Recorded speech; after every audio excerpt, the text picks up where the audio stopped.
De retour à l'émission Mag Hebdo, je vous rappelle qu'on parle du Grand Prix de l'entrepreneuriat de Roussillon, du CLD, donc de Roussillon. Et on reçoit un autre lauréat de cette soirée, bonjour.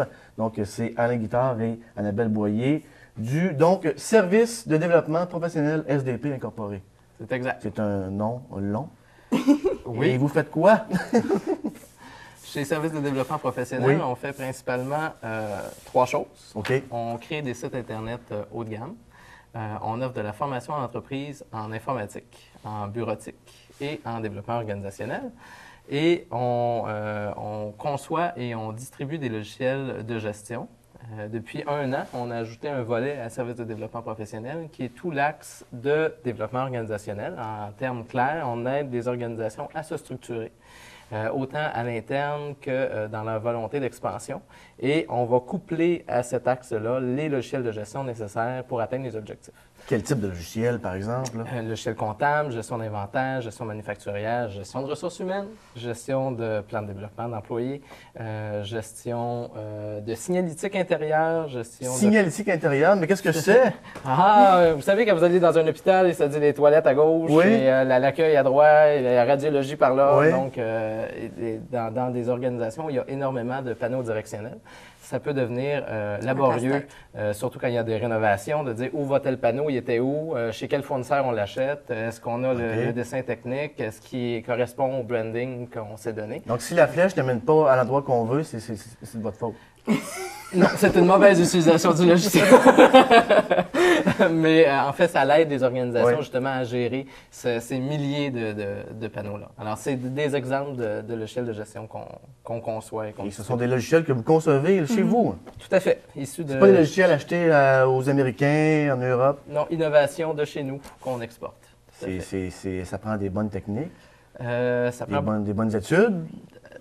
Ça prend beaucoup d'innovation, ça prend OK. beaucoup de créativité, ça Oui. prend des gens à l'interne qui vont tester tout ce qui se fait à l'extérieur, qui vont aller vérifier chacun des logiciels qui sont disponibles pour voir exactement ce que chacun peut faire et c'est quoi les limites de chacun. Puis ces limites-là sont expliquées par quoi. Et à partir de là, naturellement, on va analyser les besoins des clients, puis on va concevoir quelque chose en fonction des besoins des clients, puis en fonction de tous les outils qui sont à notre disposition pour créer quelque chose. Donc, on prend les outils, on les met ensemble, on programme ça, on les configure ensemble et on a un produit. C'est complexe, hein?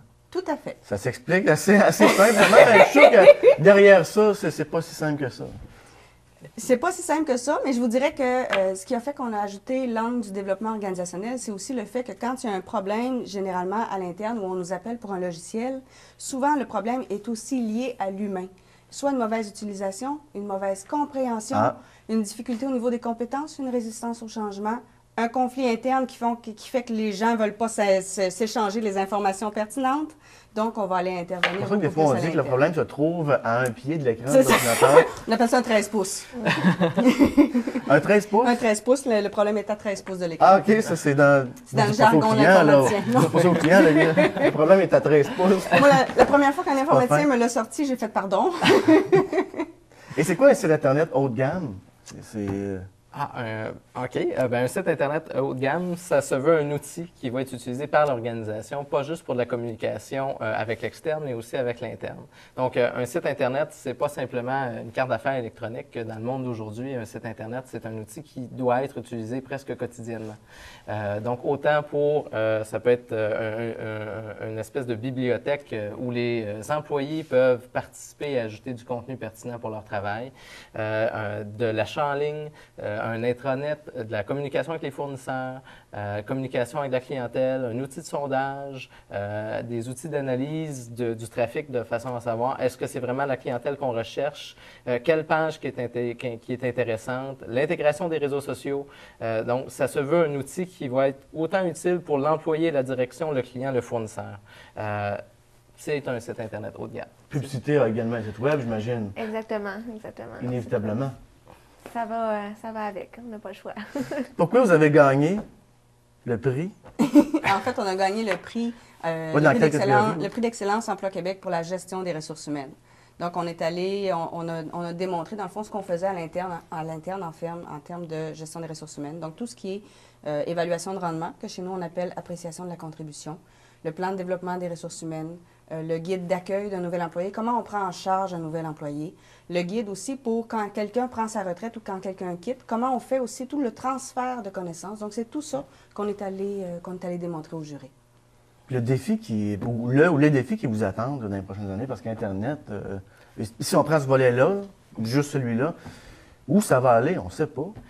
Effectivement. On avait une réunion là-dessus d'ailleurs ce matin. Ah, ben écoute, je suis pile sur le sujet. C'est exact. Ça demande beaucoup de veille, de voir qu'est-ce qui se fait sur le marché, autant ici qu'ailleurs dans le monde. On en discutait tantôt en Australie, en Europe, en Amérique du Sud, un peu partout.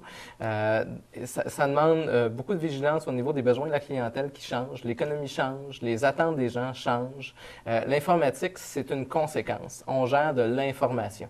Donc, ce qui va diriger le constat informatique, le constat web, le constat Internet ou de formation, ça va être quelle information les gens ont besoin, à quel moment pour prendre des décisions.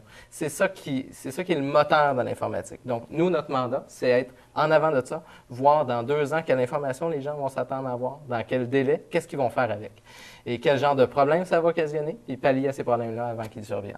Il faut voir en avant des choses. En avant des choses, parce que sinon, on se fait rattraper par d'autres. C'est exact.